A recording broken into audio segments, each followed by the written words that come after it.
Good morning. Let's get down to business. I've been asked, if you have not done so, to please silence your cell phones because we are recording this event.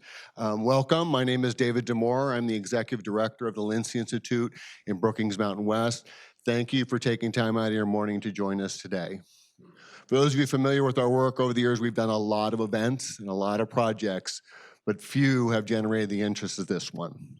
So thank you. We certainly see that in the turnout today. And when the team from Tripp Umbach was conducting the research, so many of you gave your time for one-on-one interviews, and this led to, of course, through Annette, a focus group of families who had to leave Southern Nevada to get care for their children. And I know you all have been having conversations about this as well. So it doesn't take a college professor to tell you this is probably an idea whose time has come. So what we're going to do today is the next 2 hours, Paul's going to present an overview of the report. He's going to do three things here: lay out the metrics on pediatric care, make the case for the economic development potential of a standalone children's hospital, and most importantly, give us a roadmap of how we bring this project to fruition. Okay. This will be followed by two panels, one looking at the state of pediatric care in Southern Nevada and Nevada more generally, followed by a panel on economic diversification opportunities through healthcare, particularly through the standalone children's hospital. We will conclude, and there will be a homework assignment. This is the second week of the semester, all right? The midterms are coming up, and I will tell you the final is going to be very difficult because it's a very complex group project. So you have two documents. The first is the agenda for today. It's going to lay out all the bios and backgrounds of everybody who's going to speak today. And the second is a executive summary of the report. And on the back page of that, there's a QR code. And if you scan that, that'll take you to the full report, which is uploaded to our website as well. Some quick thank yous. UNLTV, of course, who are recording today's event. After the event is over, we'll send out the link as well with an email recapping what happens today there. I want to, of course, thank from our team, Ashley LeClaire and Caitlin Saladino, who put this whole thing together, designed the event poster, right? Worked with all the vendors, and somehow cajoled so many parking spots out of parking services. I want to, of course, thank our partners on this, the Nevada Health and Bioscience Corporation here. The leadership of that organization was really what motivated this project, so thank you, both of you. So a lot of you are probably familiar with Tripp Umbach's work. They've worked a lot in Nevada. They worked for the Lincy Institute. They worked for Roseman. And as we were talking last night, you even at one point worked for Enchi. You'll have to wait for Paul's memoirs for that story. So please join me in welcoming back to Greenspun Auditorium, Paul Umbach. All right. Well, good morning, everybody, and thank you, Dave, for that wonderful introduction. I'm here today with my colleague, Julie Shamil, who will be leading the next panel discussion. And as a team, we've been here for over 10 years. Nice to see some of our friends in the audience. Today is a real exciting day because to come to this point, to have this forum and this report on a standalone children's hospital took a long, long time. And when I was doing the research, I started to appreciate not only the work that's been done, but the passion and dedication of so many of you in the room. It's completely not true that there's not pediatric care in Southern Nevada. Actually, there's a great deal of great care that's going on. And the programs and the care and the hospitals have been working on this. The physicians and the programs have for a long, long time done the great work they can. And when we look at the themes of turning ideas into action and impact, and I think in all of the presentations I've done here, I've started with that. And sometimes the ideas take a long time, and sometimes moving those ideas to action is complicated. And in some ways, when you don't have something in a market, like a standalone children's hospital, or years ago, a medical school, or years before that, some of the other things, it seems like, well, why does it take so long for those ideas to come into action? And so I want to start by saying that it really takes everybody in this room and everybody that watches this presentation to kind of put themselves into that story. And that's how I wanted to start today. I want to also start by saying that this is just a first step that is in a long process from idea to action to impact.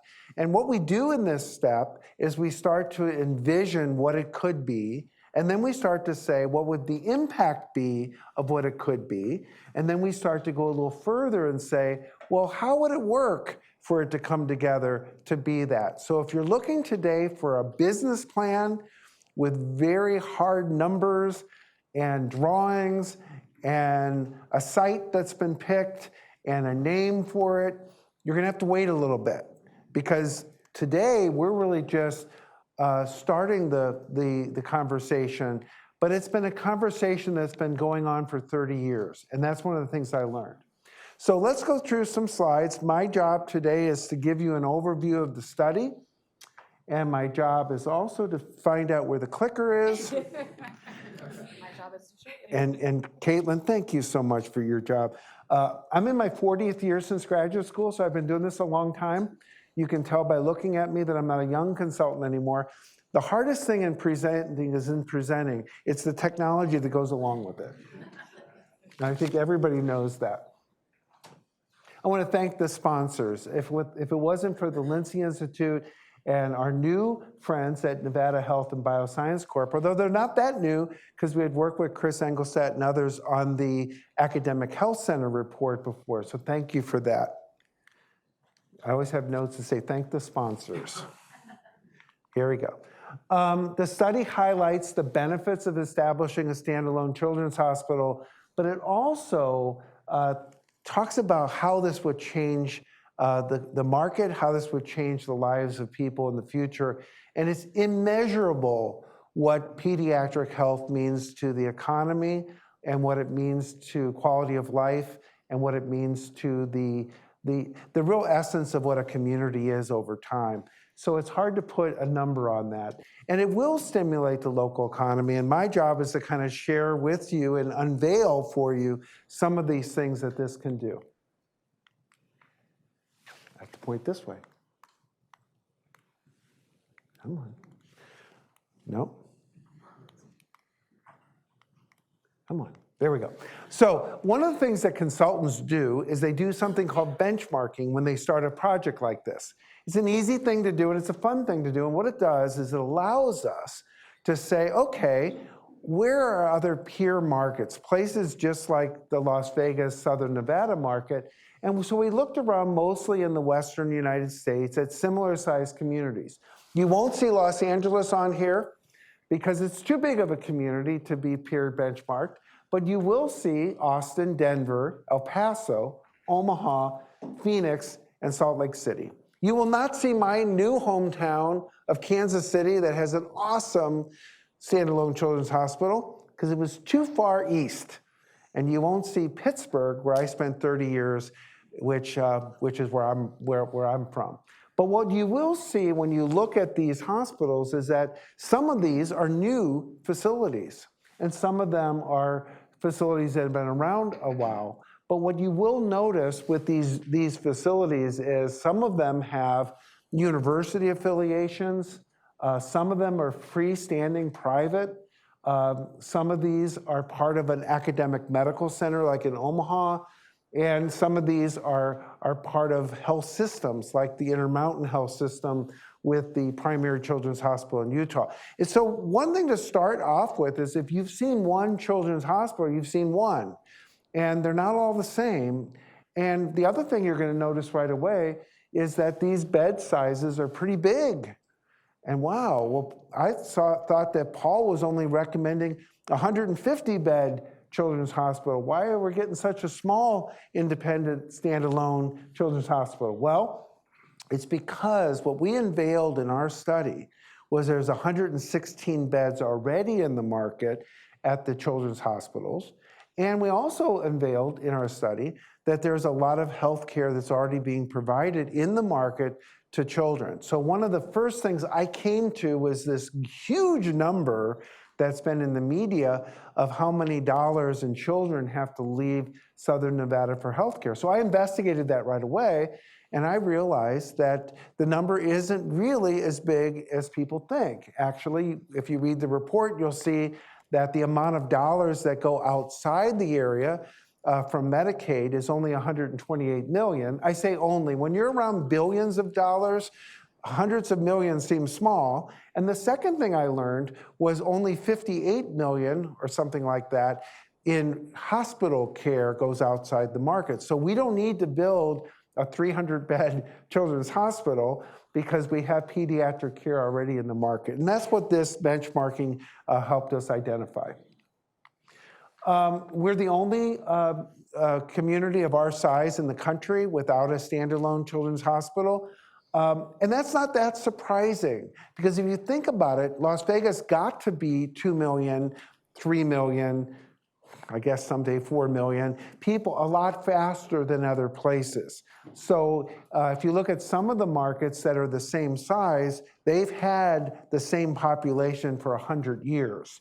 So that's not that surprising. But what is surprising to me is the relationship between the health status of children and the pediatric health status in general and the market's future. So when you see at the right, in clinical care, the comparisons between the United States, we start to see that it's ranked last among all 50 states.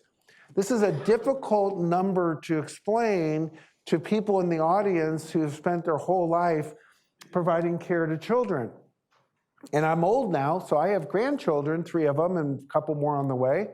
And I'm also a parent of a bunch of kids in their 30s who went through their adolescence in other cities and their childhood. So I don't want to see a number where the market I live in has been ranked that low. And you might say, well, access to care seems to be one of the areas where we're in the weakest situation. Well, it's not hard to explain.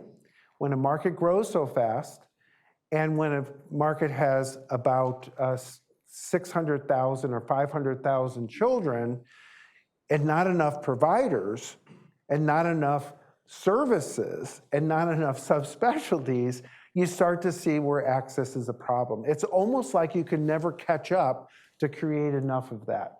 And then when you look at preventive care and the quality of care, they all go hand in hand. So what do we do about this? Well, one of the things we have to do about it right away is grow an ecosystem of pediatric health care in the market. And we want to do that and improve the quality, but how do we do that? And one of the things about markets that have strong standalone children's hospitals, I'm trying to today not use the word primary children's hospitals because that's the name of one of them. So I have to remember, don't say primary. But the idea would be that that ecosystem, and what do children's hospitals that are standalone facilities do? Well, they do research. They're very engaged in medical education, residency programs and fellowships. They train the subspecialists of the future. They provide the highest level of care, so they keep children with rare diseases in the market. They're able to do things in terms of research to bedside, like at St. Jude and other places that provide the specialty care that can't be anywhere else. But they also do one other thing. They create a community network of health improvement activities, and they work with, a good children's hospital is working with all the groups in the room to pull that together. So that's why these numbers over time can only get better. These rankings can only get better through a collaborative approach. So one of the most important findings for me in this study, and I was really happy to do this, was the idea that there are hospitals in the area already doing excellent things for children, and that the number of children that you might read about in the paper that are leaving town have been over-exaggerated. The numbers are probably between 4,000 and 5,000 children leaving, and you might say, well, how many children are there? Didn't you say 500,000? Yeah, so about 1% of children have to leave, but not all children need children's hospitals. So it comes down to a percentage that we can get our hands around, a percentage that a 150-bed children's hospital could start to work with. But looking at what UMC and Sunrise have, we also have representatives in the room from the nationally recognized Children's Heart Center of Nevada. The founders are here today. They've become friends of mine because we've had a lot of time on the calls together, and the work that they're doing and have done. That's right, it's not left. Let me hold it down. And then we have organizations that are here, and Julie, my partner, will be facilitating a panel with folks from two of the organizations, Cure for the Kids and also from the Empower program.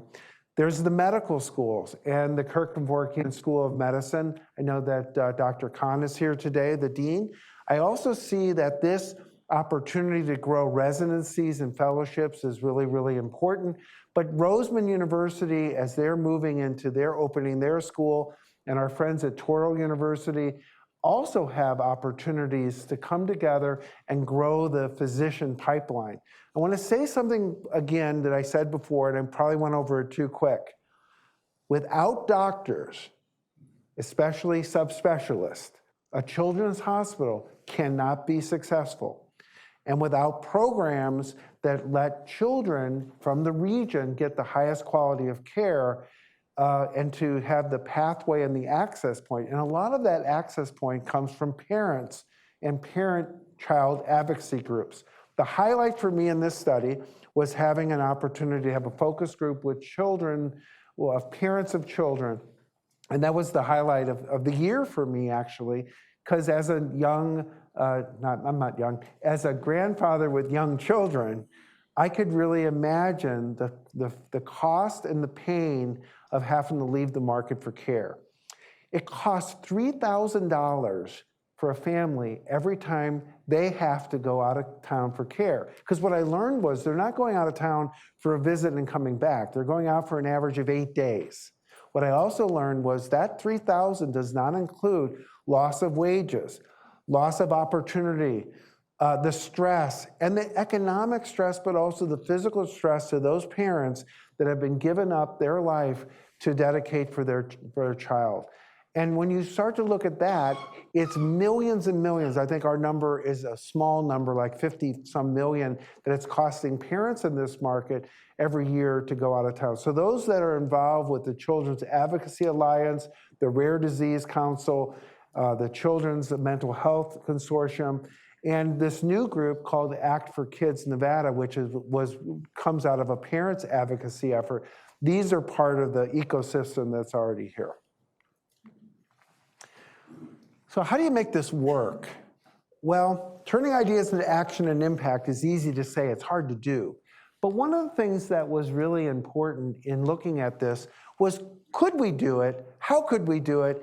And can it make an impact? And I feel that some of these things are important. One was that it's not so overwhelmingly big and complex that it can't be done. Actually, I think everybody in this room would agree it's time to do something, and now is the time, because in a blink of an eye, 5 years and 3 months, it's 2030.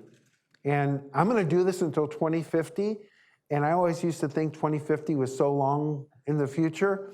2050 next year is the same amount of time forward as 2000 is. And we all remember 2000, well, that seemed like yesterday. Well, 2050 is gonna come that quick. So we have to get moving on this. So what we thought was that it would be really important to get the bed size right. And 150 beds, in my analysis, seems to be the right size to start with. Now, by 2040, you might have 200 beds or 250 beds. The most important step, though, is to secure more pediatric subspecialists and to work on payment reform and growing the residency programs so that this market can have the physician workforce that's needed. Now, you might say, well, why is payment reform important? Well, if the payments are much lower than the United States, it's hard to recruit people to come. But it's even more important that we have a system of care that keeps the future residents and students to want to come here for training in the first place. So it actually becomes way earlier. Am I going to go to medical school in a place and be a pediatric subspecialist in a place where I won't make any money and I can't make a living? Well, that's not going to help us grow that market. And then we need to keep the folks in the region. I've talked about that. But even a 150-bed pediatric hospital is very expensive. Now, I know in a city where you can build a Sphere for a couple $1 billion, it might not sound like a lot to spend $1 billion for a children's hospital. But I'll tell you, in Kansas City, where I live, this big, beautiful, shiny bed tower for Children's Mercy is the most expensive building ever built in Kansas City, ever. More than our brand new airport if you've flown through. So it's $1.5 billion to build a facility. It's not cheap to build pediatric. In fact, I would say a children's hospital is probably the most expensive building you can build per square foot. And growing it is something to do. So I want to move on and get to my third finding, is that it will have significant economic impact. One thing about being an economic design professional, which I'm in my 40th year of being, I've finally come to understand a word, economic design, that gets people to want to talk to me at cocktail parties. I used to start by saying, I'm a geographer, I got nothing. Then I would move on to say, I'm a planner. Oh, are you a wedding planner? I have planned some weddings recently because my children are getting married, but no. Oh, well, what are you? I'm an economist. Oh, that turns people off terribly. So if you say I'm an economic designer, oh, it's, especially if I put my fancy glasses on, it's even much more fun. Let me put them on right now. Now, you look like you know something, or at least you look interesting. Well, obviously, economic design is really easy. You're going to build a building, and the $1 billion building is going to mean about $2 billion to the economy during the time it's being constructed. But everybody in the Valley knows this because that's how we get stadiums, and this is how we get other things built, because people come in like me and say it's going to be great for the economy. But what about when you operate this thing, and when it's operating over time, you start to realize that it has a lot of employment impact and there's a lot of jobs. But what's not on this chart is the real fun part. What does it mean when children grow up healthy? What does it mean when the healthcare outcomes change? And we're not 50th in the country, but we're 3rd in the country. What does it mean for young people that have a long lifetime of health and well-being? And what does it mean for parents who also have healthier children? What does it mean for their health?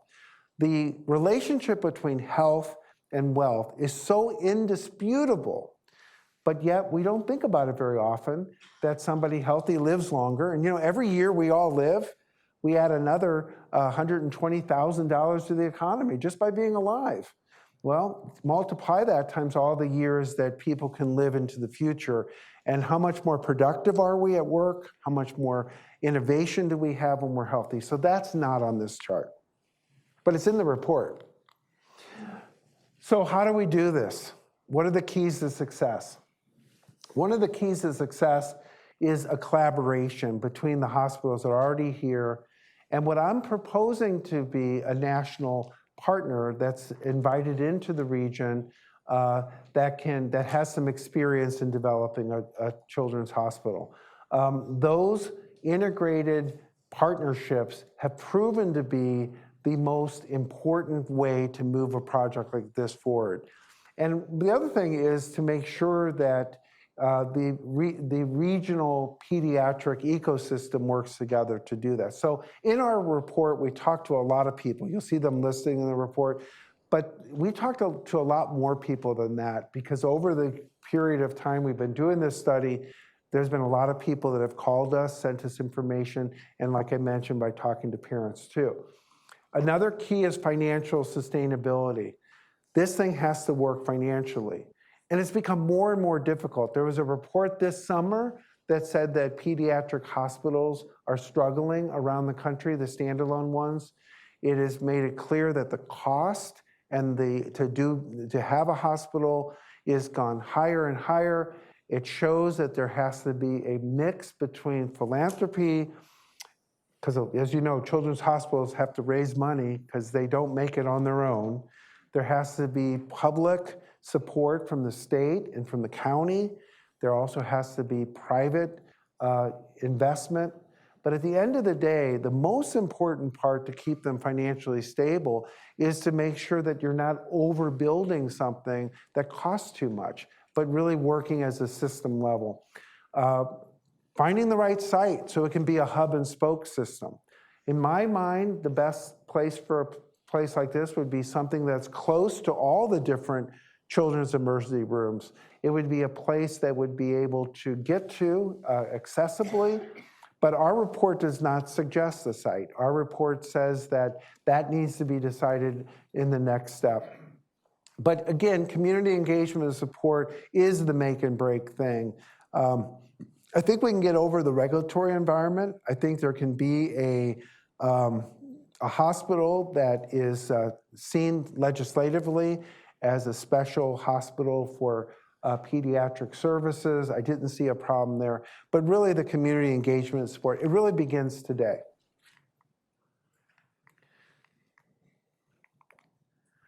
So, what's the plan? Well, you're sitting in a seat where you're on the board there. If you're here or listening or watching, you're in step one, the public forum. The public forum provides an opportunity for really everyone to get kind of on the same page. I'm holding the report because I need to show you that the report and the full report are part of the public forum and that they're part of setting the stage for the data support. What are the needs? What are the opportunities? And what is the strategy? And then you move to developing a broad-based coalition. You'll see in more detail in the report that we're actually asking for a group to come together to work with the organizations that have actually brought us to do this study. And one of the things that the Lincy Institute does so well is that they're able to convene, and I think I told Lindy this morning, they're able to have a forum and have kind of an open opportunity to put information out to the community in a pretty open and non-biased way to say this is what we think a community priority is, and not everybody might agree, but we have this forum here to do that, and that's what's great. But then you have the Nevada Health and Bioscience Corporation and other organizations that can be conveners to say, let's come together and develop this broad-based coalition. The governance of the future children's hospital is one of the things that has to be decided. I have some ideas that I put out in the document for how we could have a shared governance between the different providers, the different hospitals, a hospital partner from out of state. Intermountain Health has shown interest in being part of this project. Intermountain Health has a successful, profitable children's hospital in Salt Lake City. An organization like that should be mixed in with the group that's already here. They get to decide on the business plan. I didn't get to put out a business plan, but I have some ideas, and it's in the report. And the business plan really comes down to who's going to do what, how much is it going to cost, where is it going to be, when can it open, and all those decisions still have to be made. Because over time, this project goes from a vision to an actual project. Now, in most communities in America, I don't have to tell them how an idea can turn into action, because in this community, you look around and things where they're just an idea.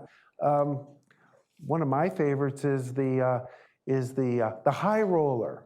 Who could come up with such a great idea to have a floating nightclub where you can actually get a DJ and an open bar in your pod? And then I go and I see that it was built by Ambridge, a Pittsburgh company that was the only company in the world that could make it because they make big bridges all over the world. Okay, so there's a Pittsburgh connection to the high roller. The Children's Hospital is a lot more complicated than the high roller, okay? Or the sphere even. Because this involves people getting care, not just when they're very, very sick, but throughout their whole life to keep them healthier. The primary care is part of it, but the preventive and the ongoing education, the training, the research, the innovation, it's a much more complicated project, okay? And at the end of the day, that business plan has to also tie to implementation policy change. So what does that mean? Well, I'm really proud to announce that one of the things that I found that I was really excited about is how your state Medicaid department has continued to really understand the need for pediatric care in the market. And you're unique among states in the country that have found creative ways to increase Medicaid reimbursement. Now, that doesn't fix everything. Right now, the reimbursement is mostly for the facilities, which will really help the Children's Hospital. Not as much for the providers, but there's opportunity to grow that.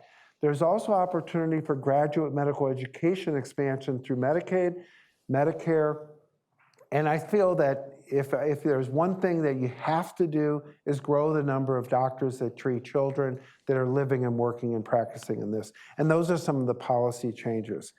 And then really to move from idea to action to impact requires a lot of commitment from a bunch of people to work together.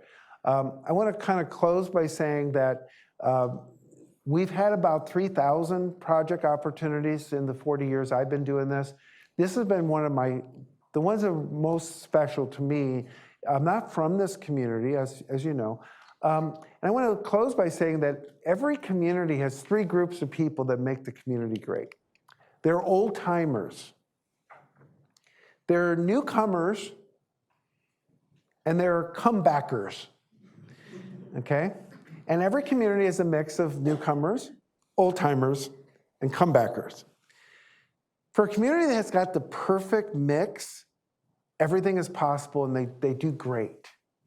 But for communities that are newer and have been growing fast, they tend to have fewer old-timers, and they have a lot more newcomers. And they haven't really been around enough to get a lot of comebackers. Now, what does this mean for y'all? What does it mean for this project? It's imperative for the old timers to stick with this project because it's so important. I'm looking at some old timers. Not that they're old, but you know what I mean. It's imperative for the newcomers to care.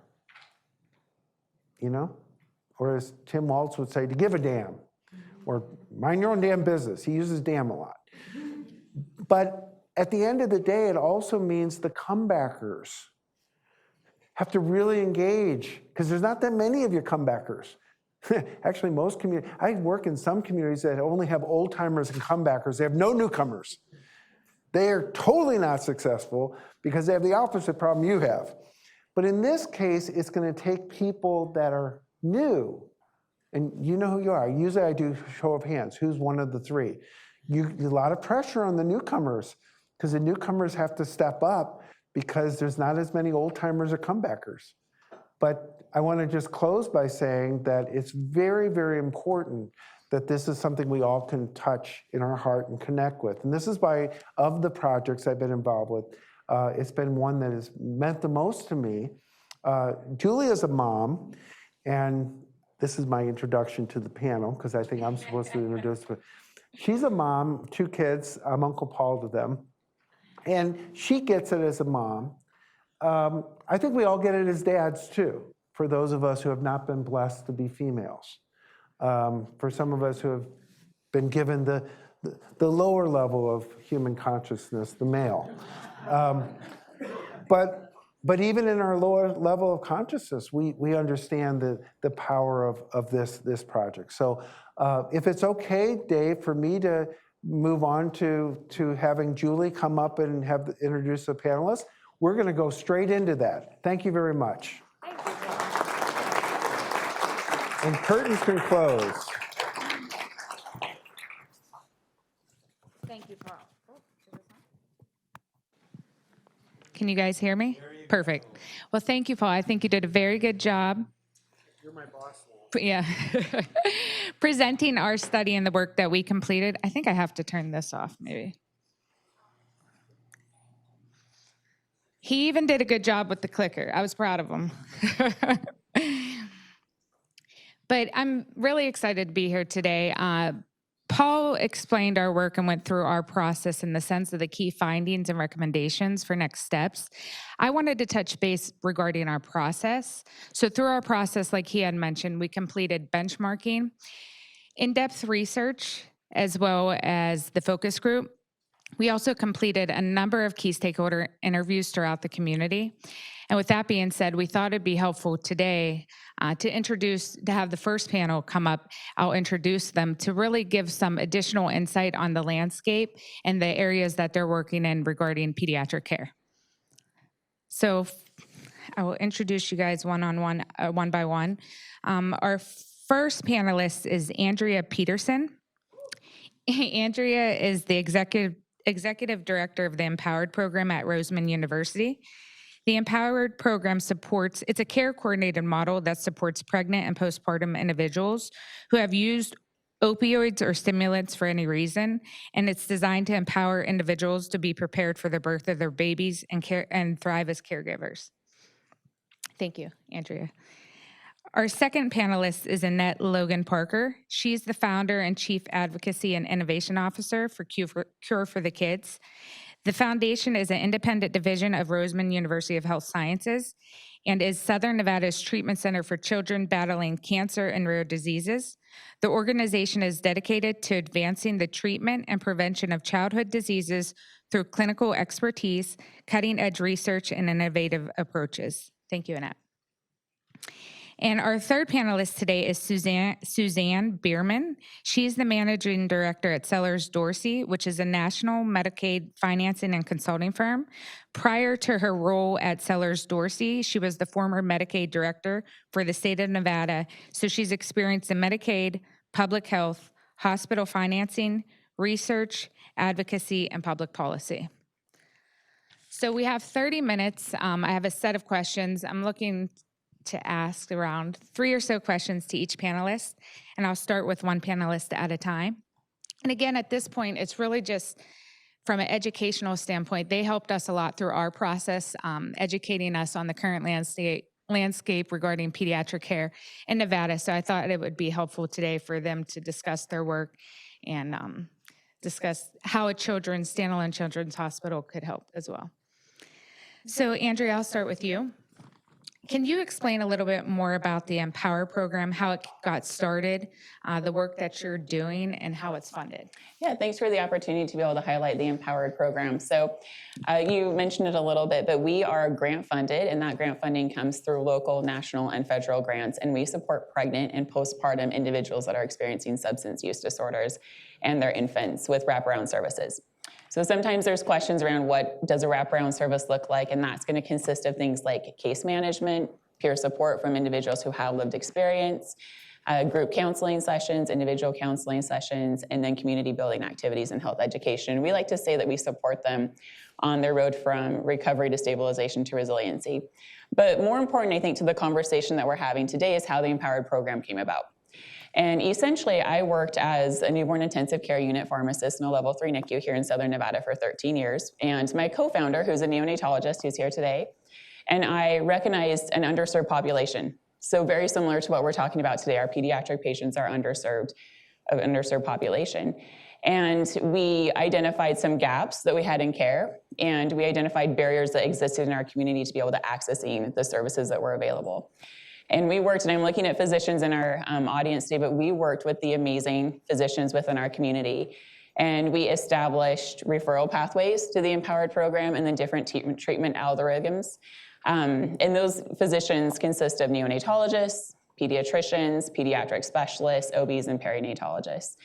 And I feel really good being able to sit here today to say that we have had some amazing outcomes and some beautiful success stories.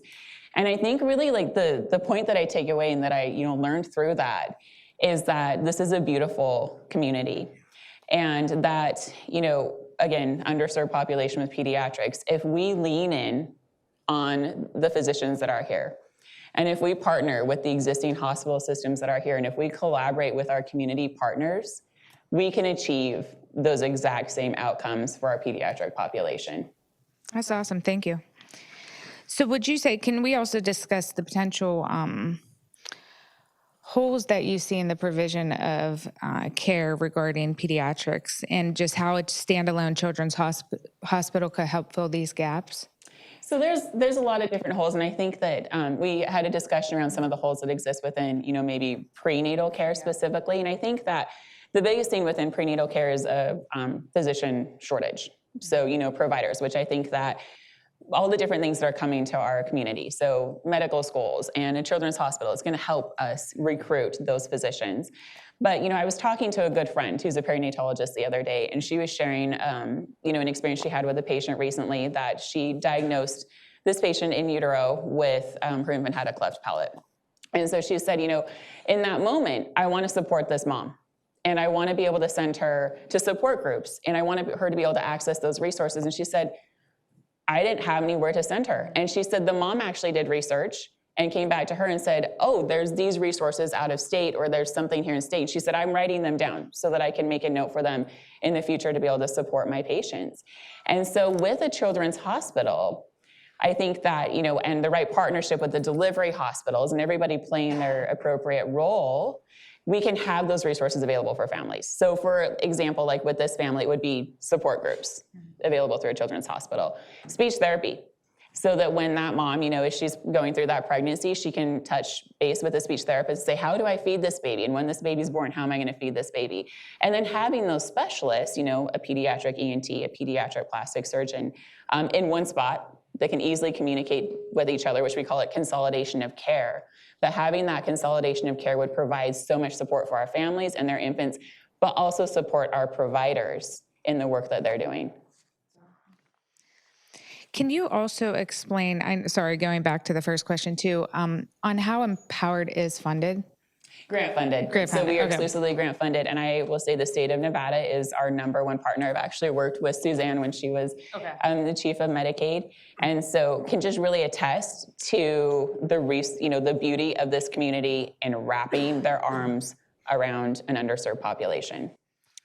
And then I also know that you're part of the Nevada Perinatal Health Initiative. Can you speak to that as well? Yeah. And the work that's being done there? Yeah, I feel really fortunate to be able to serve in Nevada on the Patient Protection Commission and then on the Perinatal Health Initiative. And really, they have the same goal of, offering quality health care here in the state of Nevada. The Perinatal Health Initiative specifically focuses on pregnant individuals, postpartum individuals, and then individuals of reproductive age, which a lot of people are usually very surprised to find is defined as the age of 15 to roughly 49. So it's a large percentage of our population. And we promote implementation of evidence-based practices. And so when we have those best practices in our community throughout the entire state, we're gonna have healthier pregnancies, better outcomes for individuals across the board of reproductive age, fewer NICU stays, shorter NICU stays, and just better, healthier families in our community. Well, thank you so much. That's all the questions I have for you. We just really appreciate your time throughout our work. You were really helpful to our team through our process. Thank you. So my next questions are for Annette.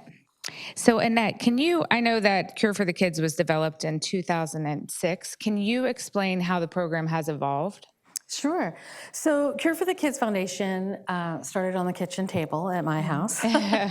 And, primarily because children with cancer and rare diseases were just not getting the care, and we were lacking coordination, fragmented, and all of those things. And we had very few providers here. And so we went from a very small neighborhood clinic, if you will, to a region-wide center of excellence.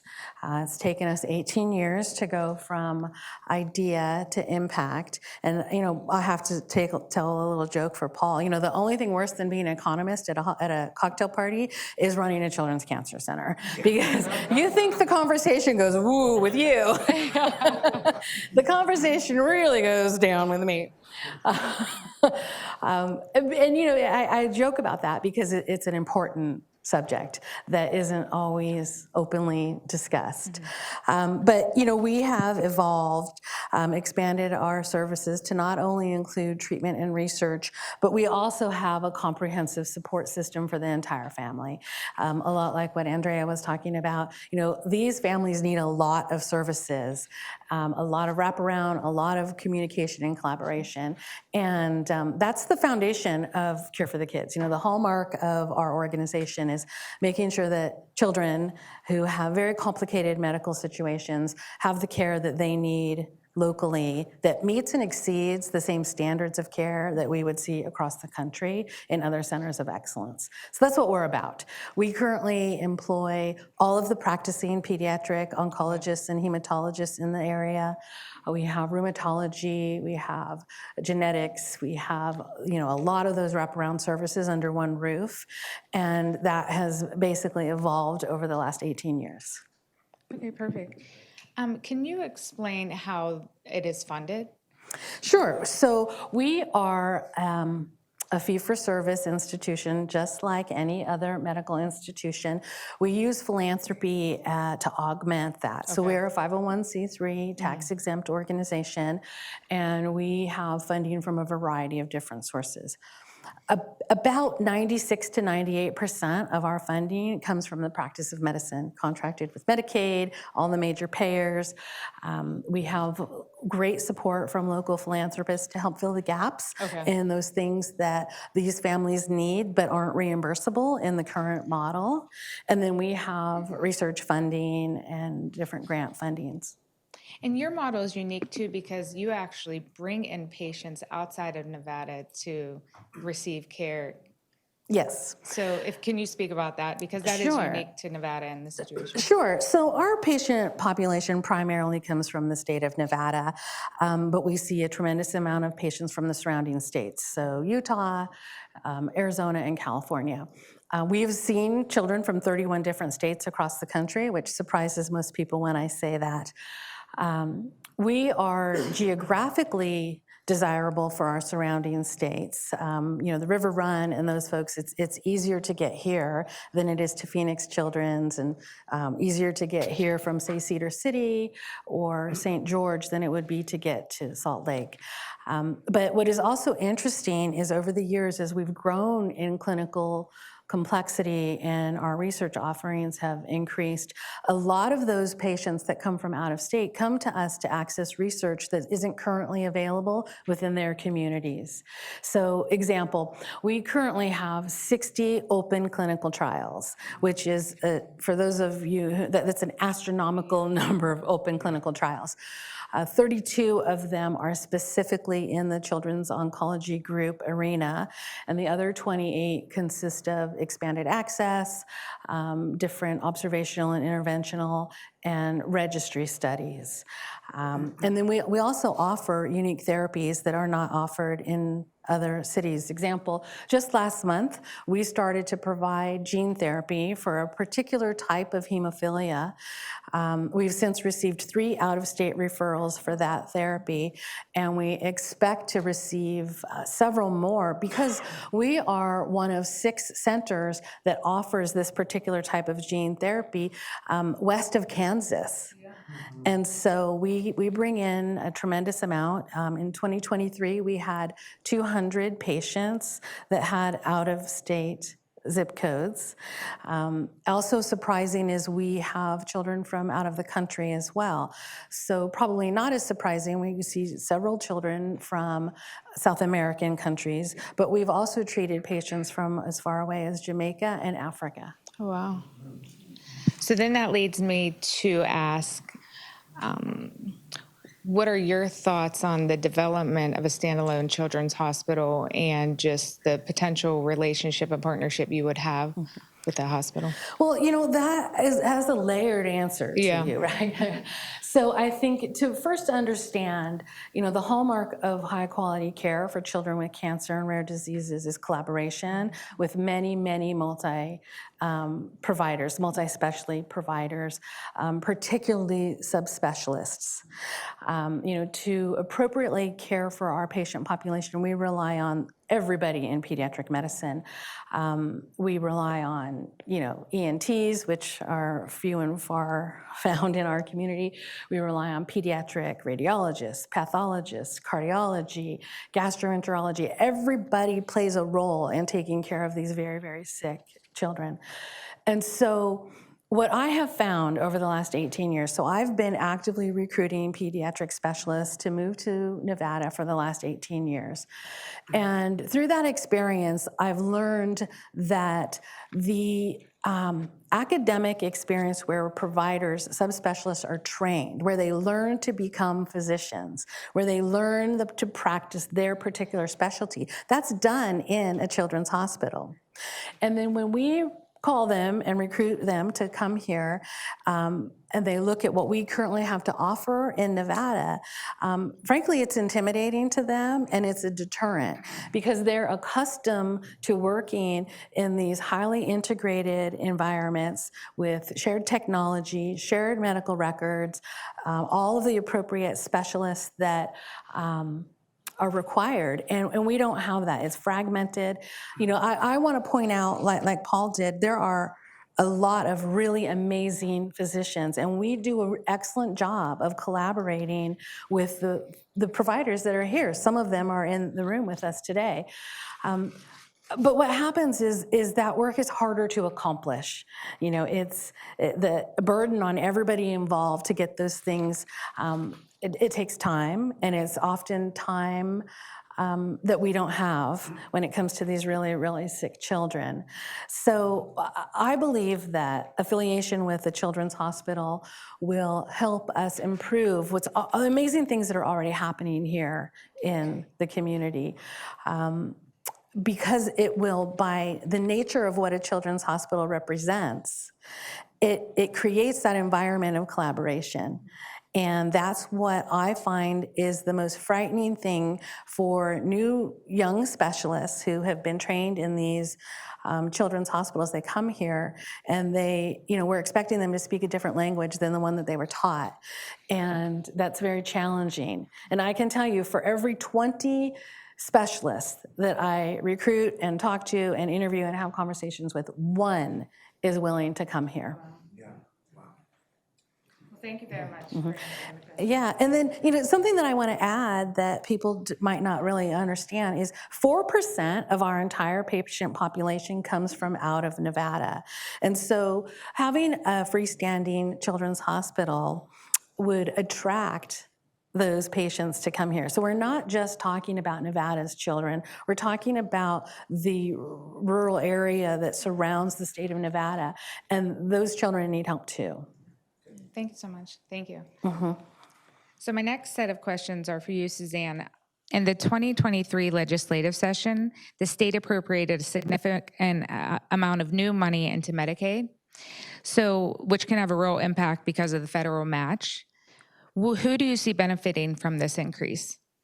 Yeah, well, thank you, and it's a pleasure to be here today. I have seen a couple of Nevada legislators here today, and they were certainly busy during last session, and you can see their commitment and dedication and hard work to improving the Medicaid program and improving healthcare for this population in a number of the initiatives that passed last session. And I'll just add, but because of their hard work and dedication to improving the Medicaid program, the Nevada Medicaid Agency has been also very busy working to implement all of these initiatives. So just a couple quick facts about last legislative session related to Medicaid. There were 52 bills passed for the agency to implement. I was talking to Annette earlier, and along with all of those initiatives, implementation is complicated and tricky and requires a lot of steps. So there are like 34 systems updates to the Medicaid claims system that are required to actually make all of those policies effective. Approvals from the federal government. They have 22 new state plan amendments, which that's basically the state's contract with the federal government outlining the services provided through the Medicaid program, and each one of those requires federal approval before the program can be effective and receive federal approval. In addition to that, there are policy updates related to all of these changes that are necessary at the state level. So they've been super busy. I think everybody's really excited to see these investments in the Medicaid program, but just want to say it's been really fun and interesting to watch from afar, and with a lot of appreciation for all the work that they're doing to address these challenges, and kind of put them in a couple buckets. And to your question about who benefits, I think it's really primarily, first and foremost, the members, the recipients of the program, which, I think that's the overarching mission of the program, is to improve healthcare for Nevadans. So I think members are the primary beneficiaries, and members, and then also providers. So I'll talk a little bit quickly about two big buckets of expansions. One is related to coverage and benefit expansions, and the other rate increases. And I'll also say this is not exhaustive, back to my point about there being 52 different bills and other things that were just in the agency budget, but a couple that seem particularly relevant to today's conversation. An expansion to 12 months postpartum coverage, which is really key. Also increased eligibility for pregnancy up to 200% of the federal poverty level, which is higher than it's been, which means more people can qualify for coverage. ABA coverage expansions, just to name a couple. Certainly lots of other projects related to school-based health services, building out home and community-based services for children with intense behavioral health care needs. So the breadth of it is pretty comprehensive, and again, they've been really busy. And then, rate increases. I think the objective there is to ensure and enhance access to services for the population, and we did see a lot of increases approved last session, everything for community health workers, to doulas, to specialty clinics for kids with cancer and other rare diseases, ABA, physician rate increases. There's a big hospital provider fee for private hospitals, which has really infused a lot of extra money into our state's healthcare system due to that provider fee program, APRN, and nurse and midwife parity. So again, a lot of investments in really improving the healthcare system generally, but for kids specifically. So really encouraging to see. Thank you. Yep. And we found in our study that there's Medicaid pays millions in billions a year to out-of-state providers. How would a standalone children's hospital reduce that outflow? Yeah, so Paul had an interesting comment, which is a twist on something that we always used to say in the Medicaid program, which is if you've seen one state Medicaid program, you've seen one state Medicaid program. And of course, your version of this is if you've seen one children's hospital, you've seen one children's hospital. So I was talking to a friend when I was thinking about today's event who works at a large freestanding children's hospital that's affiliated with an academic medical center in another state. And I kind of asked her about this. It was like, you still have kids that have to go out of state for certain services. And she was like, yes, absolutely. But I asked her about their experience with this, and she said they really dug into their data and looked to see what were the top causes of their kids going out of state, and really saw a trend related to GI needs. And so then spent some really dedicated time and, all hands on deck trying to recruit and retain GI specialists, and said, after that effort, now they don't send kids out of state for those particular set of services. And in fact, I think to the point you were making, kids from the rural areas and border states are now coming to their children's hospital to receive some of those services. So I think all that is to say that you really have to look into the data and see what are the particular services in large numbers that Nevada kids are going out of state for. And then I just wanted to add on to another point Paul made. It's always like such a relief when you see that your data matches what was presented earlier today. So that was a great moment for me. It's a relief for us too. In terms of where does Nevada actually have the biggest challenges, or the rankings are the worst? And, it's all of those things about access to care. I don't know if you looked at United Health Foundations, but that's primarily where I went. So shout out to United for doing that fantastic study year over year related to America's health rankings. But what it really shows is that pediatricians are a huge challenge here. I think there may be 2 states that have fewer per, 100,000 children. And so I was really thinking, I think that there is a role here, and the National Association of Children's Hospital has this resource that they put out, I think every couple of years, but they had a statistic in their latest report that said 35% of all pediatricians and 50% of pediatric subspecialists get their training at academic or at standalone children's hospitals.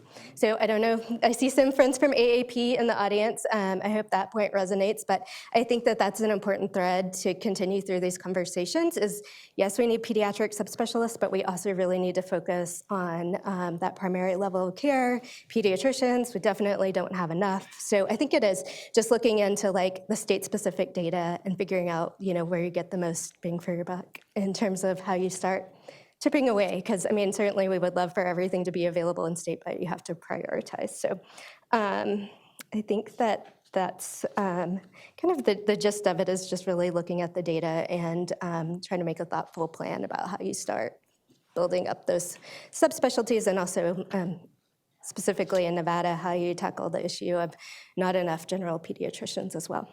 Thank you very much. So now I have a question. I'm going to open it up to the group. I'd like to hear from all of you, because we've heard a lot about each of your individual efforts in Nevada's current pediatric landscape. Can you, each of you, take a moment to describe some of the ways you see collaboration currently happening, and where are there opportunities that can improve collaboration? Again, it's an open question. I'd like just to get a response to wrap up from each of you regarding that. Yeah, I can start. So, everything we do every day at Cure for the Kids is collaboration. And I think that where we do a really good job of that within our community is trying to identify where the different resources are. I know Empowered does that a tremendous part of their day as well. And so I think that if we continue to do what we've done, with the addition of some additional resources and some good plans, we can, really accomplish great things here for the kids in Nevada. Collaboration is key. Right. And I also feel that, open communication and open, transparent communication about what's available and not available is really important. So many people say, a lot of kids are going out of state, and I can tell you in the childhood cancer arena, we currently send out our bone marrow transplants because they're not available. We send out a large number of brain tumors that need resection, and we also send out a lot of limb salvaging surgeries for certain types of bone cancer that aren't currently done here, all of which would normally be provided in a children's hospital. Thank you. I would say, I spent, like I mentioned, 13 years working in a newborn intensive care unit. And so when we talk about the landscape in Southern Nevada, it is very fragmented. And so, the majority of the cardiac surgery occurs in one place, the majority of the oncology treatment occurs in one place, infectious disease occurs in one place. And so I've seen the community navigate that as the clinical pharmacist, working with those physicians to be able to make sure that the kids, and infants go to the right system that they need to go to. And so I think it speaks to, the community, how we wrapped around and supported our patients and their families in this fragmented system. But I think having that consolidation of care really is the ideal model. Thank you. If that makes sense. Sure. I would just another shout out to Nevada Medicaid. I think they've been really thoughtful about stakeholder engagement and have actually created a new unit within the division to really focus on that, and have had listening sessions across the state. One of the big initiatives now is moving the rural areas to managed care, and they did like a big tour of the rurals, and I think just have really great transparency in terms of all their stakeholder engagement materials being posted online, and I think really are doing a great job of seeking feedback from the participants in the program, providers, and really trying to collaborate with all the other partners that it takes to effectively run a Medicaid program. Well, thank you all so much. Again, you guys just having conversations throughout our project have just been so informative to our team. So we really appreciate your support and help through our study, as well as just attending and being a part of the panel today. Thank you Thank for you. having us.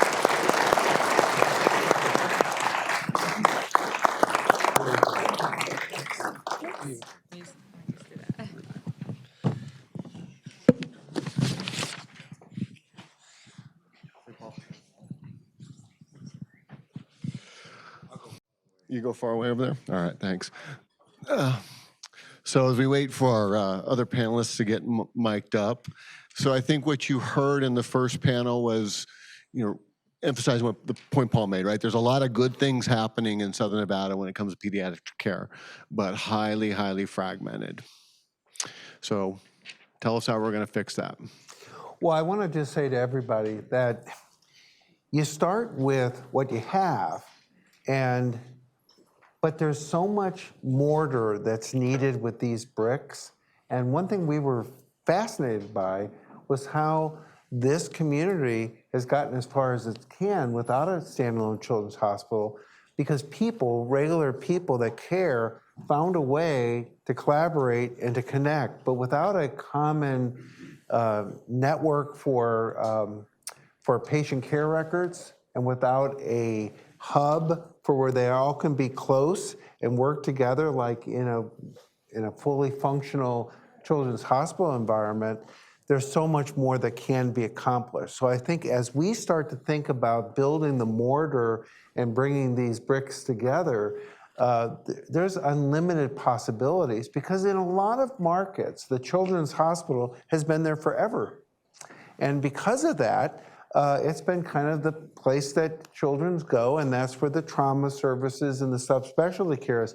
But I think in this case, bringing this children's hospital is, we're going to achieve more because there's so much connection that's already been there. Maybe because of the lack of one place, everyone has filled in what they could, but now bringing it together and coalescing into one kind of ecosystem together, a system of pediatric care. So you'll see it more and more as you read the report that has to be done. So let's get our other panelists All right, up let's get here. our other panelists up here. All right, so we are joined today by Vance Farrow, healthcare industry specialist with the Nevada Governor's Office of Economic Development, and Tina Quigley, the president and CEO of the LVGA. Welcome. Tina, good to see you again. Good to see you too. Thank you. My brother. So our second panel is entitled Policy Opportunities, the Future Pediatric Healthcare Landscape of Southern Nevada, but what we're really talking about is the economic development opportunities here. I want to go back to you real quick, Paul, just to give a little more flavor on the report, right? You've done a lot of work in Nevada over the years. You wrote, your firm wrote the economic impact analysis that was central to making the case for what would become the Kerkorian School of Medicine at UNLV. Right. And as we may recall, there was was not greeted warmly in a lot of quarters, right? It was, I think some people did as preposterous and ridiculous. So you have a very good understanding of the fault lines and the minefields that is Nevada healthcare. So how did that help you pull this report together? Well, I think one thing that's helped me in the years I've been doing this is seeing the success around the country in so many places. And I remember back when it seemed impossible to have a medical school in Phoenix. Impossible. How could Phoenix have a medical school? Well, I think they have 5 now. I can't count them all. There's a new one called Valley.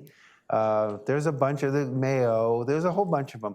And I look at the communities that I've worked in over the years, I start to see that once you really start getting the ball going and you start to see, look, we can have what other markets have. Phoenix was a little bit ahead of you, but not that much. Orlando, another place that didn't have a medical school. Charlotte, only now is going to get a medical school. So I think part of what keeps me motivated is these things, and it helps with the benchmarking. But I think here, there was a real mental block between something like healthcare and education. How can that really help the economy? Aren't those costs to the economy? Doesn't the economy lose money when it educates people? Doesn't the economy lose money when it's putting money into healthcare? That doesn't seem like economic development. But actually, what we find is educated and healthy communities do better economically, and there's a multi-billion-dollar industry. And I go back to one last point. In Pittsburgh, where I spent 30 years, if it wasn't for healthcare and higher education, Pittsburgh was dead on arrival. When I arrived in 1987, it was over. They only had 2 assets left. They had universities and they had hospitals, and I guess they threw them up in the air. I was there at the time, I was younger, and they said, maybe this can create an economy. And it has. It's created an economy that has about $100 billion in GNP, and it's become a thriving place. So here you are, an economy that didn't really have higher education and healthcare, and you're wondering why you need it. Well, I think that's changed. So I want to, this question for Vance and Tina first. So I got to get this one off my chest. So back in 2011, State of Nevada commissioned Brookings Mountain West, and SRI to essentially reform how we do economic development.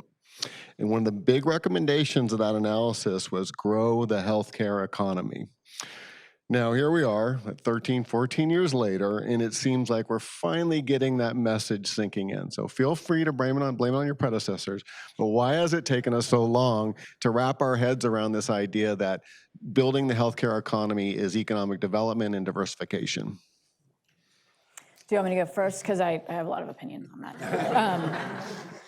I think in economic development circles, we tend to think of economic development as purely being jobs, jobs, jobs, as purely being let's get companies. And a lot of it is focused on industrial and manufacturing. It's much harder to explain the economic impact of healthcare, of the healthcare economy.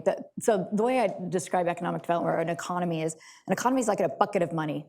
And inside that bucket is dollar bills. They're just swirling around like a KitchenAid mixer in there. But as we exchange money between the daycare and the gas station and the grocery store and your primary care doctor, et cetera. But there's a lot of holes in the bucket because unless you are manufacturing things or servicing things or growing things, every time you buy something, we delete the bucket.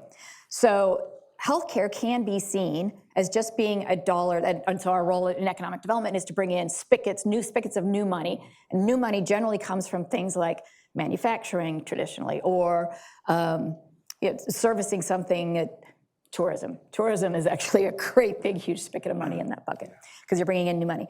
It's harder to relate and to convey that an investment and growth in education or healthcare bring in new money into the bucket. So I think that's one of the reasons. It's harder to actually explain and build an army of raving fans for that type. I also think that we traditionally just don't, we have kind of a self-esteem issue when it comes to, can we be this thriving research and development environment? Can we be this thriving healthcare environment? And we have to get over that. So this conversation that we're having right now, I see as so pivotally important and changing how we see ourselves if we're able to get it going. Well, I don't have a predecessor to blame anything on, but I do want to make a point on a very important thing. So when GoEd was created, as Tina just mentioned, so the focus was on the primary job creation, right? And so to her point, what is the primary job? The primary job is the job that brings dollars from out of state into state.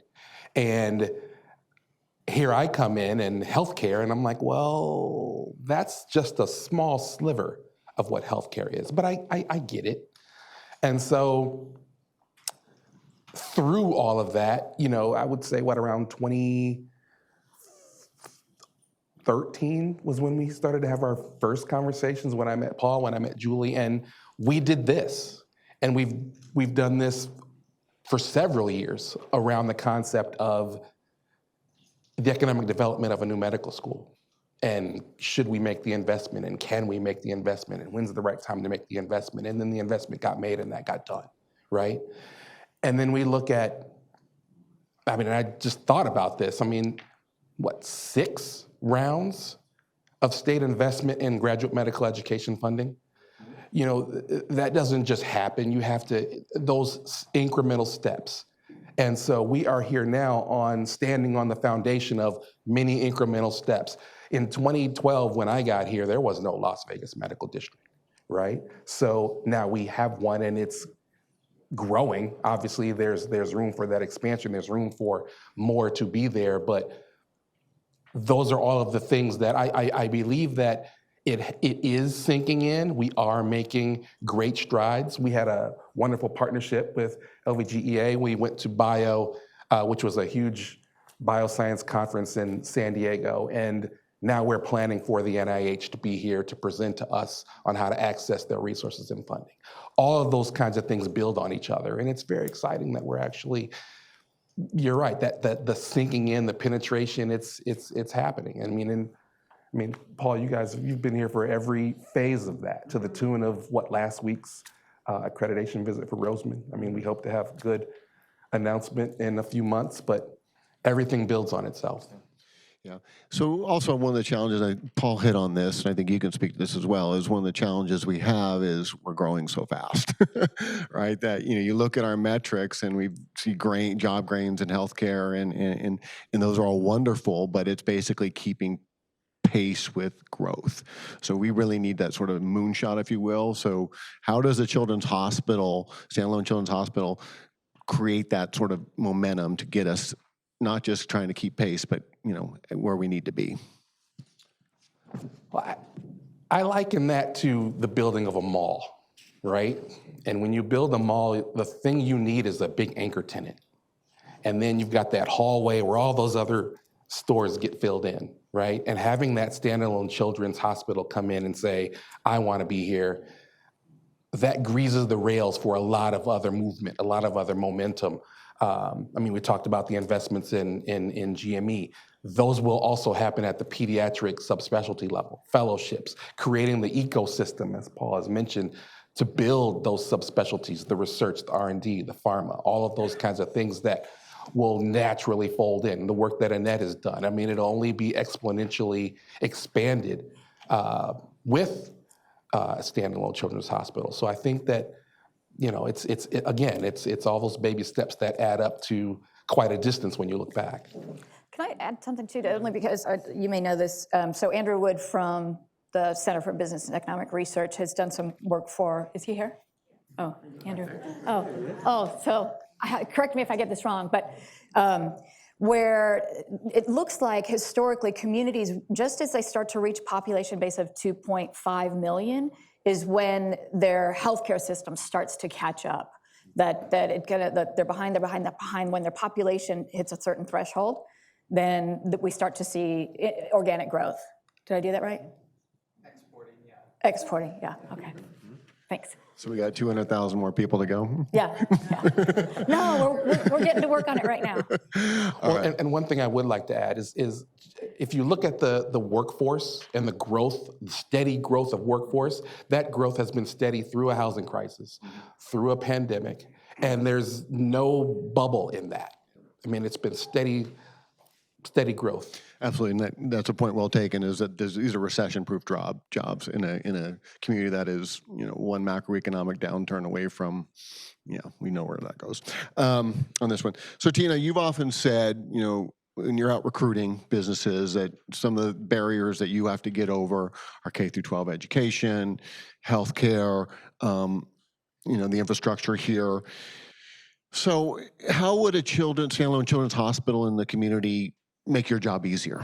So the narrative that comes along with a monumental project like this, and a lot of times economic development is marketing, right? It is, to a lot of extent, being able to tell a narrative and a story that gives this company confidence in moving to your region. So this project tells the narrative that this is a place that is healthcare focused. And then I want to draw on your mall analogy.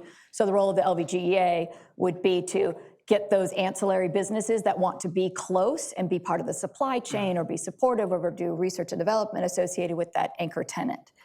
I want to share a fun story, if I can, for a minute on this. So we recently, the LVGEA has never had a 10-year target. We've never had a very future-facing goal or metric that we wanted to move towards. We know it's jobs, jobs, jobs. We know it's getting companies, and we have annual goals to get this many jobs, this much CapEx, et cetera. But we've never had, why do we exist? What are we trying to move towards? So we convened the board and Andrew actually did all the research and facilitation, Jeremy Aguero helped, to take a look at 3 different hypothetical situations. If you were to set your 10-year target, your 10-year metric towards advanced manufacturing, what would the ROI be on that in 10 years? What would your economy look like? If you were to set your 10-year target towards sports and film studio entertainment type genre, what would your ROI look like in 10 years? And then if you were to set your 10-year target or metric on healthcare, life sciences, what would that look like? And again, this is all exporting. We're trying to bring in new spigots of money.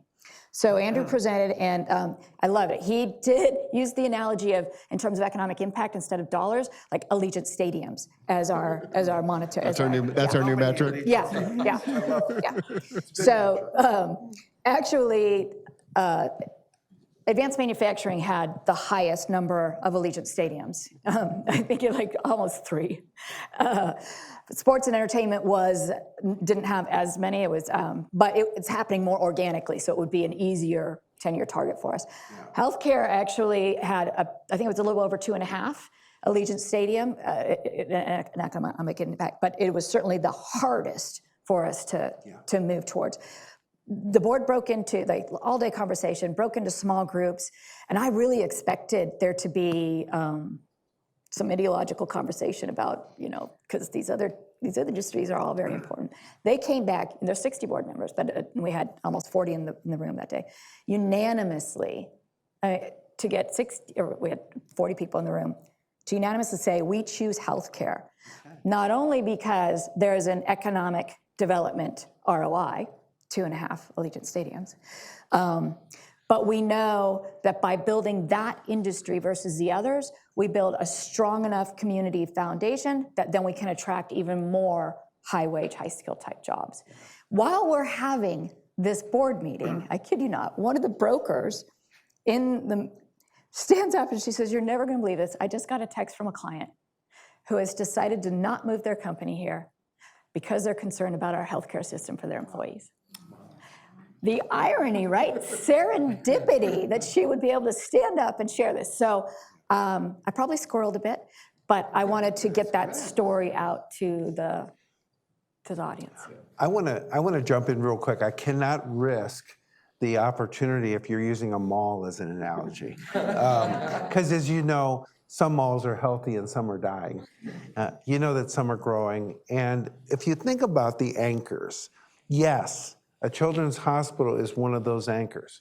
But in a great mall, there's usually 2 other anchors, and great malls have 3 anchors, and the other anchor that is now in place are not 1, not 2, because if you count Roseman, 3 medical schools. So I would say another anchor is academic medicine, because it's the education and medicine that go together to develop the workforce that makes the healthcare industry stronger. But there's a 3rd anchor, and that's a research institute and some kind of a big research base. And in Phoenix, where we worked years ago, before we met y'all, there was something called TGen, which is on the Phoenix downtown biomedical campus.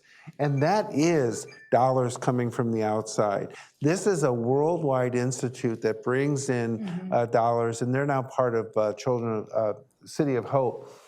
And then when you start to think about, could there be room in the mall for some high-end stores? Could there be some room for some brands? Could there be a mall that has a Neiman and a Saks and the other big brands? Well, yes, but at first the local mall has to get strong. And in this case, our healthcare economy with the anchors I'm talking about starts to bring in the other specialties. And that's where you start bringing in the dollars from the outside. Yeah. So, thank you. Yeah, I just wanted to jump into what you're saying, because I'm an economic development guy from way back. So Tina, so Tina, out of that conversation with the board, right? Yeah. That's where the focus comes: healthcare and biotech. So where is the LVGA on that front? In terms of the effort and what we're working on. So this is a heavy lift for us, right? Because this is an area, like you asked, you said, even though it's been identified, it was identified 14 years ago as something that we need to be focused on for economic development. We haven't built up the bench in terms of knowledge and understanding of where we're at. So LVGEA's first role is to try to understand, and Suzanne, if Suzanne is still here, I might have you come and talk to our board later, just because they're very interested in learning about the foundational efforts and where we're at right now, kind of benchmarking where we're at in terms of the challenges, the Medicaid, Medicare reimbursements, et cetera. So building up a kitchen cabinet of advisors, of local advisors, as to what do we need to build and emphasize, what assets do we need to market. And again, it sounds so shallow. I mean, because LVGA can't fix the foundational stuff. We can become super knowledgeable on it and help build an army of supporters to help make changes. But all we can do is be the voice, inventory the assets, the talent, the skill set, the programs we have, and then go out and market that to bringing in these companies, these other spigots that until we get a anchor tenant or a huge spigot. So we're developing the strategic plan right now, but it is going to be a lot of learning along the way. Vance, one of your tasks is, of course, is to help bring in more physicians to Nevada. We know, I've been here since 2000, and that's been a constant sort of theme, the deficit we have. What are the barriers that we have to bringing in more doctors, particularly in pediatricians? Well, I think that Annette actually sort of touched on that. You know, specifically in the pediatric area, you come in and for some, they're very brazen and want to be that one of one, right? But for most, I would love to come into a situation where I know I've got some support. I know I've got a safety net of referrals. I know I've got people in a feedback loop that's going to, be able to respond to me and help me and take care of my patient, right? And so when you don't have that, it becomes difficult. As she said, 20 conversations to get one, right? And so having a standalone, pediatric hospital where you automatically now have that serves as a magnet, sort of gets those folks to come in. And then the flip side of it is the investment on the long-term sustainability, the fellowship creation, GME, and all of that. And so now you're growing your own, you're net recruiting your own also, because you might not have the interest locally of all of those folks that want to go into pediatric subspecialty areas, but folks from all around the country are looking to match into those programs. And we know that we're very good, in particular, at having those folks fall in love with the state of Nevada. And when that happens, they stay. Yeah. And of course, that was the entire basis for the Kirk-Kerkorian Medical School, right? Recruit people with Nevada ties, build out the GME, get them to stay here. And we have some data. We've done 3 years of tracking that, and it's pretty impressive what we'll be able to do to get the GME positions filled by people out of the med schools here. So slowly, but yeah, if you're out of state, you're coming, you're like, Nevada looks a little rough. I get that. I want a question for both of you, right? So when it comes to economic development and incentives, we're not particularly competitive, right? We haven't updated them since 2011, since the original abatements went into place. We never targeted them to say healthcare or advanced manufacturing. It's kind of anybody shows up and can qualify and get those abatements. So if you had a magic wand and you could go to Carson City.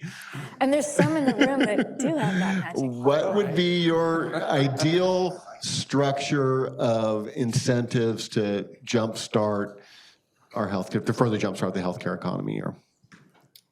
There's going to have to be some type of R&D type tax credit that we consider. Right now we don't. And then creating, for those that are in this particular genre of what we're trying to intentionally attract, just setting up the tax abatements so that they are much more alluring to those types of companies. Right now we just have a one-size-fits-all type thing.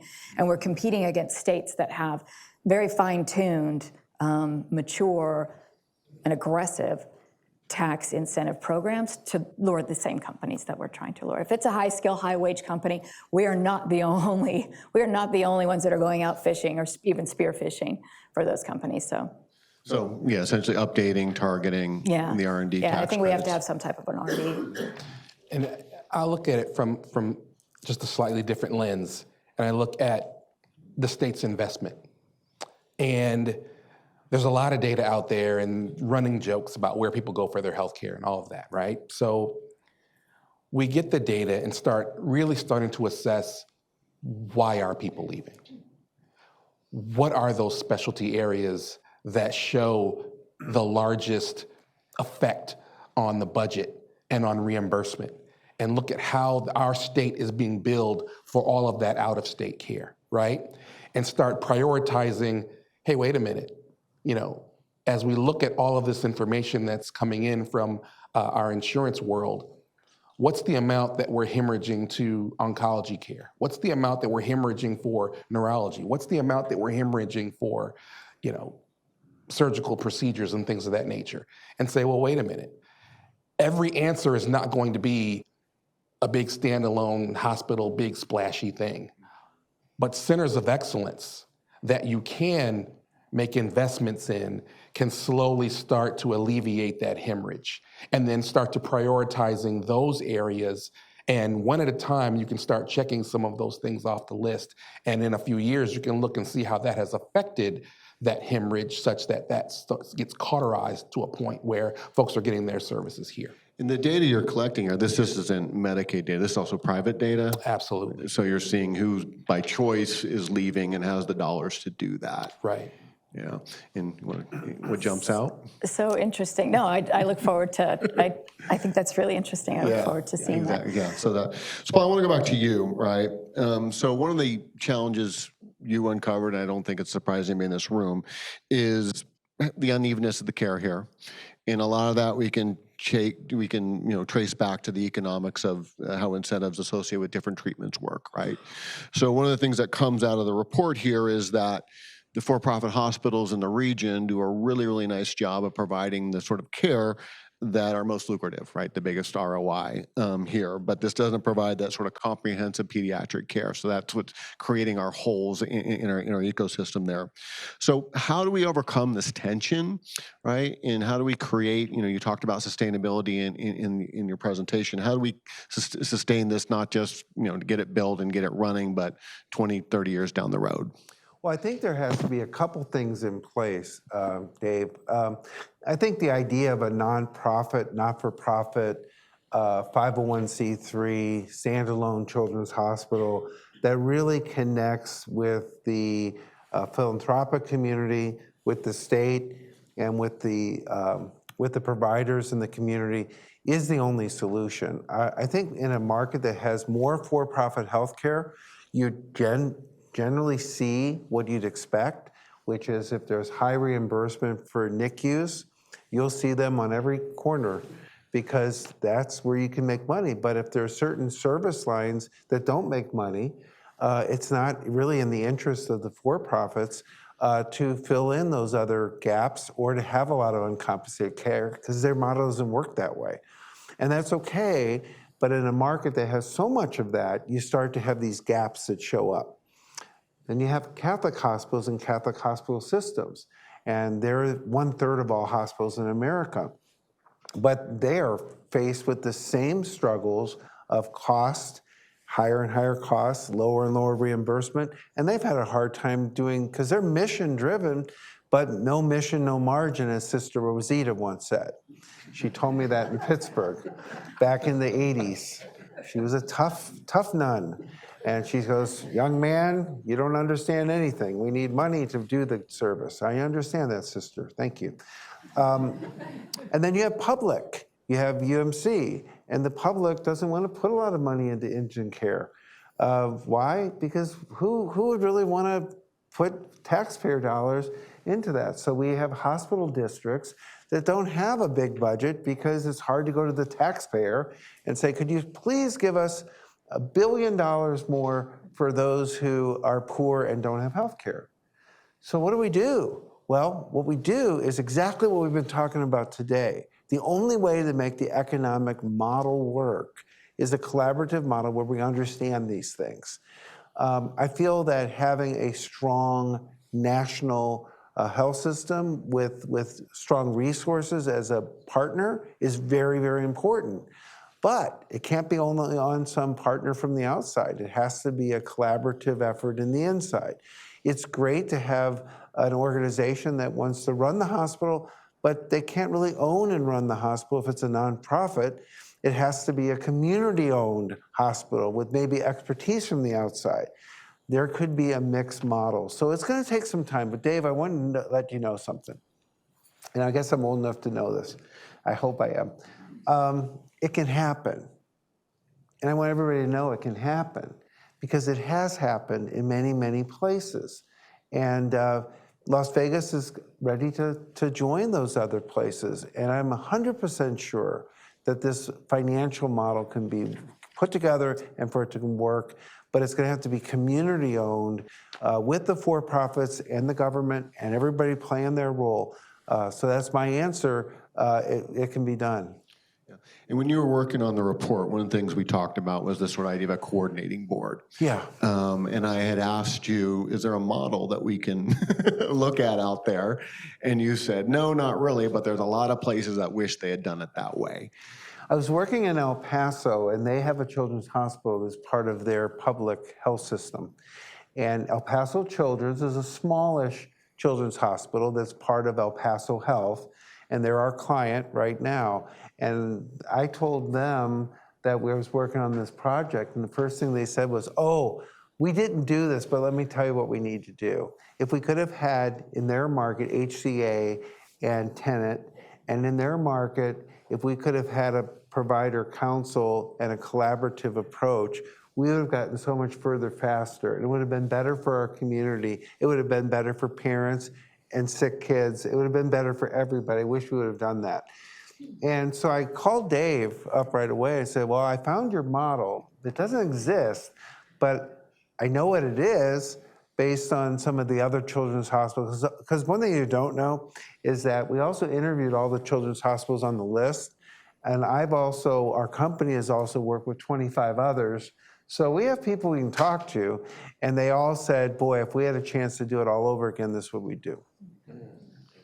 So that, that is, the challenge, but also the opportunity for us, right? To learn from other people. That we don't have to reinvent the wheel here, but there is this opportunity to sort of do these things that other people wish they did to sort of jumpstart us. Yeah, and in that El Paso case, they built a large children's hospital knowing that they'd have to take beds away from the others that were providing service. And when I showed you that 150 number, I was quick to say there's already 116 beds in the market, so let's only do 116. The El Pasos and the others that have come around more recently, like Phoenix, didn't have that philosophy. So in a sense, they were going to cannibalize some of the pediatric care. They were going to cannibalize some of the pediatric services. They were going to take some of the people out of the market. And I just don't believe that. And I feel that when I heard from others that said, oh, we would have done it this way, that was my big moment in the study. Yeah, grow the pie through collaboration and that stuff. So last question for the panel here. Are you optimistic about where we're going to be in 10 years? 1,000%. 2,000%. I really am. On this particular economic development vertical, this industry, I'm really bullish. Just the fact we're having this conversation, and thank you to everybody who made this possible, is monumental. This wouldn't have happened 14 years ago. There would have been no interest. There's interest now in building the workforce that we need. There's interest now in building the philanthropic efforts that we need. I think there's interest at the legislative level and figure out the policies that we need.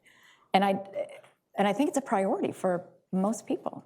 Yeah, and I think having the kind of partners that we have, especially folks like Paul that can bring in sort of those best practices from what other regional folks have done that sort of seem like us, we can create the roadmap that makes sense. We can throw out, what doesn't make sense, what we don't like, and put in, we really like that, and sort of, but I think small thinking is the thing that can derail us or prolong where we want to go. We've got to widen our peripheral vision and be able to take in a lot of different ideas, a lot of different concepts, innovative thought processes, and create what makes sense for us in the long run. I just want to share something in closing too. So last week, the week before, we had our big Las Vegas Perspective event, and one of our guest speakers was Dr. Clark Otley from Mayo Clinic. He's the medical director of the Mayo Clinic, but we had dinner with him the night before, and he said he was surprised to learn where we were at in terms of our healthcare ecosystem here. And he's like, I just don't get it. You're Vegas. You guys decide to do something and you do it.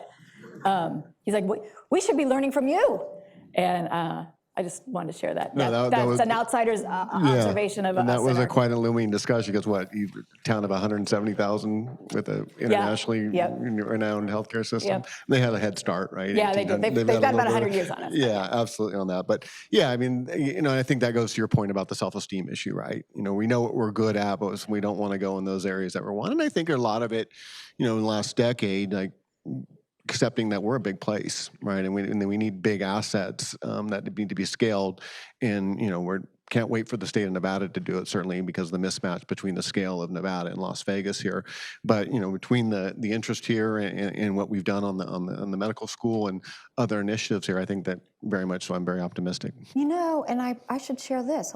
You said Dr. Khan's here. Is Dr. Khan? Okay. So after our perspective event, so the CEO of Sony was at our perspective event, so he got to see the presentation and he happens to be friends with the CEO of Mayo. So on his way home, he calls the CEO of Mayo and says, "Hey, your guy did a great job. He was informative in Las Vegas and has a lot to learn from him." And the CEO of Mayo said, "I need to get my team with UNLV because I think there's possible partnership there where we could probably." So sorry to drop that bomb on you right here, right now. I meant to call you first, but yeah. And that is one of the Rodeo drives of brands. When I'm in Boston working, I go and drive down through Longwood and I go, it's the Rodeo drive of healthcare brands. Or when the Mayo Clinic wants to come town. But that's what we're talking about. What we're talking about is once you have it, the national brands will want to come and be part of it. But there's a catch. They're not going to come in and own it. They're going to come in and be part of it. Yeah. But you're all going to own it. I don't want to close by saying, when we fight, we win, because that might seem political. But in this swing state. But what I want to say is, I did mention Tim Walz before too. But what I do want to say to everybody is we can win. And I think there's a lot of fight in this room. All right. Any last thoughts? Are we good? Okay. Well, I want to thank all of our panelists and all of our presenters today. All right.